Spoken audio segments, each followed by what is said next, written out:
সনাতন ধর্ম জীবের ধর্ম। এই পৃথিবীতে যত জীব আসে লীলা খেলা শেষ করে যে নিয়মে আসে, যার আদেশে আছে, আবার সেই লীলা সমাপন করে যে দেশে চলে যায় তাহাকে সনাতন বলে তার। আমি ছিলাম, আমি আছি, আমি থাকব। নৈনং সিন্ধন্তি শাস্ত্রাণি নৈনং দহতি পাবক নৈনন্তেলে দান্তব নস্পতি মারুত। কোন কিছুর বিনিময়ে আমাকে শেষ করা যাবে না। আমি সনাতন, আমি আদি, আমি অন্ত, আমি ছিলাম, আমি আছি, আমি থাকব। কোন কিছুর বিনিময়ে আমাকে সনাতন থেকে দূরে নেওয়া যাবে না। এই সনাতন ধর্মের মূল মন্ত্র কি? সনাতন ধর্মের মূল মন্ত্র কি? বহুজন হিতায় বহুজন সুখায়। আমরা বহুজনের হিত কামনা করি, আমরা বহুজনের সুখ কামনা করি। আমাদের পোস্টারে, নামযজ্ঞ পোস্টারে লেখা হয় আপনার 24 প্রহর, 28 প্রহর, 36 প্রহর, 54 প্রহর জীবের, পৃথিবীর প্রত্যেকটি জীবের মঙ্গল কামনায় নামযজ্ঞ অনুষ্ঠান। পৃথিবীতে আপনার হিন্দু নয়, মুসলমান নয়, বৌদ্ধ নয়, খ্রিস্টান নয়, কামার নয়, কুমার নয়, আপনার সকলের জন্য সমস্ত জীব যার ভিতরে জীবন আছে, যার ভিতরে আত্মা আছে, আমরাই তার মঙ্গল কামনা করি। বহুজন হিতায় বহুজন সুখায়, এটাই সনাতন ধর্মের মূল মন্ত্র। কেন আপনাদের কাছে বলি, যখন করোনায় আক্রান্ত হয়ে পৃথিবী যখন কম্পমান, সেই সময় কোনো এক সময় আপনার চীনে 94% মানুষ করোনায় আক্রান্ত হয়েছিল। আপনাদের বলবো 94% মানুষ। আপনারা জানেন ওইখানে যখন আমি দেখেছি, তখন আমি কলকাতাতে ছিলাম, আপনাদের এই দেশে কত মানুষকে অপান্ত করে আপনারা বিলের মধ্যে রেখে দিয়েছিলেন। আমি ভারতে বসে দেখেছি। আপনাদের কাছে বলতে চাই, সেই করোনার সময় মানুষ মনে হয় প্রত্যেকটি জম এসে দাঁড়িয়েছিল আপনাদের গৃহ মাঝায়, সমকভাগে দাঁড়িয়েছিল জম, এত ভয় পেয়েছিল জগৎ। সেই সময়ে আপনার চীনে 94% মানুষ করোনায় আক্রান্ত হলো। আমার মাঝে মাঝে জানেন, আমার নিজের কাছে নিজে আমি হেরে যাই। ওই আপনার চীনের প্রায় 37% মানুষ সম্ভবত বুদ্ধিস্ট, বুদ্ধদেবের অনুসারী। শাস্ত্রের পাতায় দেখেছি, আপনাদের মতো বৈষ্ণবদের কাছে শুনেছি বুদ্ধদেব নাকি সনাতন ধর্মের নবম অবতার। নবম অবতার সনাতন ধর্মের, কল্কি অবতার, শেষ অবতার আসতেছে। বিষ্ণু যশা মায়ের গর্ভে সম্বলপুর গ্রামে জন্মগ্রহণ করবে। তাহলে বুদ্ধদেব আপনার নবম অবতার। আজকে সেই বুদ্ধের অনুসারী যারা, বুদ্ধং শরণং গচ্ছামি, সংঘং শরণং গচ্ছামি, ধর্মং শরণং গচ্ছামি বলে যারা বুদ্ধ ধর্ম গ্রহণ করেছেন, তারা আপনার আত্মজয়ী, আত্মপ্রত্যয়ী বুদ্ধের মধ্য দিয়ে পরম প্রভুকে পেতে চান। তারা আপনার আমার ভাই, তারা আপনার আমার কুটুম্ব, তারা আপনার আমার আত্মীয়। আজকে সেই চীন আত্মীয়তাতে ভুলে গিয়ে, আত্মশক্তি বিবর্জিত হয়ে আপনার এই সত্তাকে আপনার বের করে দিয়ে কামান তাক করে বসে আছে। ভারতকে উড়িয়ে দেবে, উড়িয়ে দেবে তার পিতাকে, তার মাতাকে, তার জন্মস্থানকে উড়িয়ে দেবে। আপনার যারা নিমিষে উড়িয়ে দেবে, প্রয়োজন হলে আপনার পারমাণবিক অস্ত্র ছুড়িয়ে দেবে।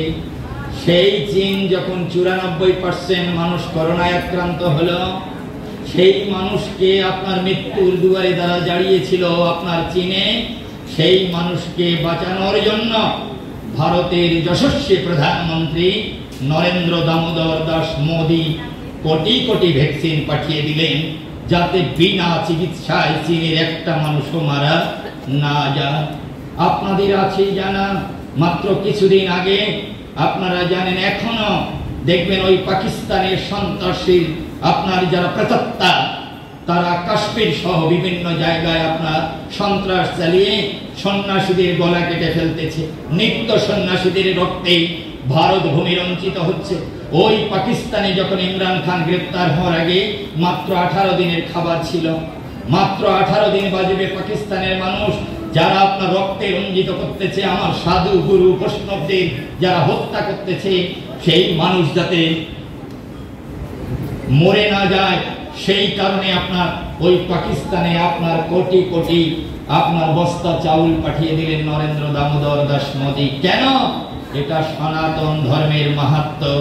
মেরেছ কলসির কানা, তাই বলে কি প্রেম দেব না? মেরেছ কলসির কানা, তাই বলে কি প্রেম দেব না? তুমি অবুঝ। আমি সেবক, আমি সনাতন, আমি তোমার সেবা করতে চাই। ইহাই জগতের সনাতন ধর্মের মূল মন্ত্র। আমি বহুজন হিতায়, বহুজন সুখায়। আমরা বহুজনের হিত কামনা করি, আমরা বহুজনের সুখ কামনা করি। এটাই সনাতন ধর্মের মূল মন্ত্র। আমি আপনাদের কাছে বলবো, যে কথা বলেছিলাম, এই যে দেহ সত্তা, আপনার নিত্যানন্দ যেখানে যায়, সেই জায়গার যদি খবর নাহি নেওয়া যায়, তাহলে প্রেম প্রতিবন্ধনে আবদ্ধ হওয়া যায় না। কোথায়? আপনাদের কাছে শুধাতে চাই, এই জগতে কয়রতি প্রেম? কয়রতি প্রেম? 3.5 রতি প্রেম। কোথায় ছিল 3.5 রতি প্রেম? কোথায় ছিল? নাম যখন গোলকে ছিল, নামের মধ্যে 3 রতি, আর ভক্তের হৃদয়ে আদ্রতি, এ নিয়ে হয় 3.5 রতি। এই 3.5 রতি প্রেম নিয়ে জগৎ বিকার। এই 3.5 রতি প্রেমের বাজার কোথায়? আপনার সেই প্রেম ছিল কোথায়? 3 রতি ছিল গোলকের গায়ে। যখন আপনার মানুষ ওই ভেট মুন্ড হয়ে অগ্নি প্রজ্বলিত হয়ে যখন পরব্রহ্মের ধ্যান করত, সেই নাম আপনার এই জগতে এলো ভক্তকে উদ্ধার করিবার করে, ভক্তকে গোলকে নিয়ে যাবার বাসনায় নাম এলো জগতের গায়ে। 3.5 রতি প্রেম এই জগতে হলো 3 রতি নামের মাঝে, আদ্রতি ভক্তের দিয়ে, এই নিয়ে হয় 3.5 রতি। সেই 3.5 রতি প্রেম ধরার করে আপনার নিত্যানন্দ যায় প্রেমের বাজারে। কোথায় নিত্যানন্দ? কোথায় যায় 3.5 রতি প্রেম? যেখানে রয়। কোন জায়গায়? এই বৃন্দাবন আর এই দেহ বৃন্দাবন, এটা মাটির বৃন্দাবন, এটা দেহ বৃন্দাবন। এই 3.5 রতি প্রেম ধরার করে নিত্যানন্দ যায় চৈতন্য বাজারে, চেতন ঘরে। কোথায়? গুজ্জের 2 আঙ্গুল উপরে, লিঙ্গের 2 আঙ্গুল নিচে, এই 3.5 4 আঙ্গুলের মধ্যে 3.5 প্রেম দিয়ে 3.5 রতি প্রেম ধরার করে হংসাকৃতি আকারে বসে আছে রাধিকাজি। বসে আছে রাধিকাজি, বলতে চায় না তুই ভজন লোকে, দেখ না কত মহাশান্তি পাওয়া যায়। উদ্যোগামী হয়ে হংসের মতো হয়ে বসে আছে সেই প্রেম ধরার করে। আপনার বলেছে উপরে তুই আয়, এখানে আয়, আয় না তুই এই বাজারে, দেখ না কত মহাশান্তি পাওয়া যায়। নিচের দিকে ডাকতেছে কামিনী কাঞ্চন, এলে পরে আমার কাছে লুটে নেব তোর সমস্ত ধন। কৃষ্ণ পূজার প্রসাদ খুঁজে পাবি না অনুক্ষণ। কোন দিকে যাবি অবুঝ মন? ওই দিকে গেলে গুরু পাবি, ওই দিকে গেলে কৃষ্ণ পারা পাবি, এই দিকে গেলে পূজার ফুল হারাবি, ভিখারি হবি। তাই বলেছি আয় না তুই গুরু মুখে, দেখ না কত মহাশান্তি পাওয়া যায়। নিচের দিকে গেলে পরে সমস্ত ধন হারিয়ে ভিখারি হবি, গুরু পূজার প্রসাদ খুঁজে পাবি না অনুক্ষণ। শাস্ত্র বলেছে সেটি হলো হংসাকৃতিক আকারে কেন রইল বাবা? ভাগবত বলেছে সোহম ভাবের ভাবি হ, হংসপদে নৈব জীব জপতি সর্বদা। তুমি হংসের মতো, হংস বাঁচে কয় বছর? 65 বছর। আপনি হংসের কথা কেন বলেছে? রাধার যেমন জলে চলে, জল যেমন তাকে স্পর্শ না করে, তেমনি গুরু কৃপা মেখে গায় থাকো সংসার বাজারে, সংসার যেন তোমাকে ধরতে না পারে, ধরতে না পারে। রাজহংস যেমন আপনার জলের ভিতরে দুধ দিলে পরে ওই জল আর দুধ যখন মিশে যায়, রাজহংস তার শক্তি ভক্তি প্রেম বলে ওই আপনার দুধ যেমন নিয়ে আসতে পারে, ঠিক তেমনি করে সাধন না হলে কৃষ্ণ প্রেম পাওয়া যায় না জগতের গায়। তাই বলেছে ওই 3.5 রতি প্রেম ধরার তরে বসে আছে রাধিকাজি। ভগবান ডাকতে চায় না তুই ভজন লোকে কত মহাশান্তি পাওয়া যায়, আর নিচের দিকে ডাকতেছে কামিনী কাঞ্চন, এলে পরে আমার কাছে লুটে নেব তোর সমস্ত ধন। এই শাস্ত্র বলেছে মণিপুরী চক্র নিচে যার রয়, তার পক্ষে ব্রজভাব বোঝা বড় দায়। মণিপুরী চক্র নাভিমূলের উপরে যত সময় ধন না আসে, তত সময় সাধন ভজন হয় না, হয় না। এটা কামের দেশ, এটা প্রেমের দেশ, এটা কুরুক্ষেত্র, এটা মধুর বৃন্দাবন। কোন দিকে যাবি বল না বুঝমন, বল না। এই কুরুক্ষেত্রে নিত্য সৎ আর অসতের সাথে যুদ্ধ হয়। আপনি একবারও দেখবেন না গীতার ভিতরে কি বলেছে? আপনার ধৃতরাষ্ট্র বলেছে আমার পুত্রগণ আর পাণ্ডু পুত্রগণ একই পিতার ঔরজাত সন্তান, একবারও ভাই বলে নাই, বন্ধু বলে নাই, বলেছে আমার পুত্রগণ আর পাণ্ডু পুত্রগণ। মানেটা কি? আমি অসৎ, ওরা সৎ, আমি কৃষ্ণ প্রেম বর্জিত, ওদের রথের সারথি হয় কৃষ্ণ ভগবান। তাই আমার পুত্রদের সাথে অসতের সাথে সতের যে যুদ্ধ হয় নিত্য, সেই যুদ্ধে কার জয় পরাজয় হয় আমাকে সবিস্তারে বর্ণনা করে বোঝাও।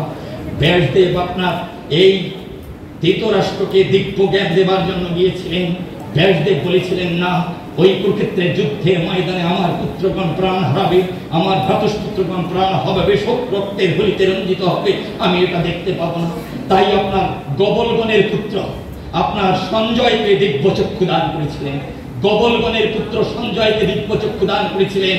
আর সঞ্জয় সেই দৃশ্য দেখে আপনার তাহা বলেছিলেন আপনার ধৃতরাষ্ট্রের কাছে, আপনাদের কাছে শুধাতে চাই আজকে। সেই কারণে এর ভিতরে পঞ্চ পাণ্ডব আছে আর শত কৌরব আছে।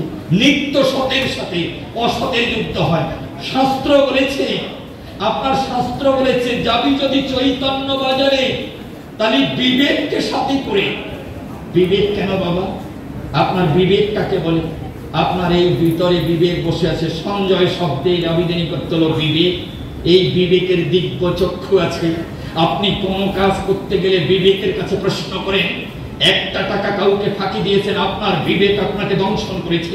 রাতের অন্ধকারে কোন পর্দারে গমন করতেছে, হাজারবার আপনার বিবেক বলেছে যাস না, যাস না, যাস না। আপনি বিবেককে যদি ডিনাই করে যান, তাহলে নিশ্চয়ই আপনার সতের কাছে হারাতে হবে প্রাণ। অসত্যের বিনাশ অনিবার্য। এই জন্য বলেছে বিবেককে সাথী করে যা তো চৈতন্য বাজারে পাবি কৃষ্ণ জনার্দন। এই নাভিমূলের উপরে যখন আসে, আপনার যখন বক্ষ মাঝারে আপনার সেই ধন উত্তোলিত হলো, তখন আপনার ভীমের মতো শক্ত হলো। ভীমের মতো শক্তি লাভ করে পিতৃধন, রাধিকাধন, শৌচ, বীর্য, ক্ষাত্র, তেজ, ধর্ম যখন জাগৃত হয়, এটা যখন নাভিমূলে আসে অর্জুনের মতো আপনার সত্য সনাতন ধারায় যখন বক্ষ মাজারে এলো, তখন ভীমের মতো শক্ত হলো। যখন কণ্ঠে চক্রে এলো, এখানে বসে আছে স্বয়ং যুধিষ্ঠির মহাশয়। ধর্মের স্থান সদা সর্বক্ষণ কৃষ্ণ নামে যিনি প্রেরণ করেন জীবন ধারা, তাহাকে যুধিষ্ঠির কয়। নিত্য ধারায় উপনীত হয়।